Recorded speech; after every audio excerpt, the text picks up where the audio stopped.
പറപ്പൂരിലുണ്ടായ വാഹനാപകടത്തിൽ യുവാവിന് പരിക്ക്.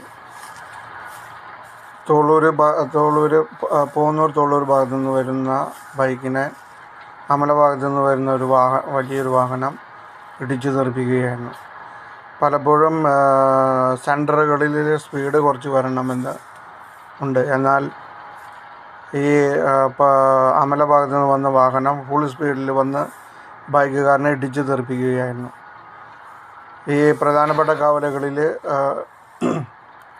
ക്രോസ് ചെയ്യാനായിട്ട് വാഹനങ്ങൾ, ചെറിയ വാഹനങ്ങളും ആളുകളും ഉണ്ടായിരിക്കും.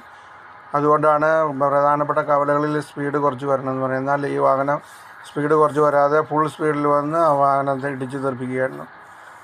ഈ ക്രോസ് ചെയ്യുന്ന സമയത്ത് മറ്റ് വാഹനങ്ങളെ കാണാത്തതുകൊണ്ട് പെട്ടെന്ന് ക്രോസ് ചെയ്യാൻ ശ്രമിക്കുകയും പിന്നീട് വാഹനത്തെ കാണുമ്പോൾ പെട്ടെന്ന് സ്പീഡിലെടുക്കുന്ന സ്ഥിതിവിശേഷമാണ് ഉള്ളത്. അപ്പോൾ അതുകൊണ്ട് ഇത്രയും വലിയ വാഹനങ്ങൾ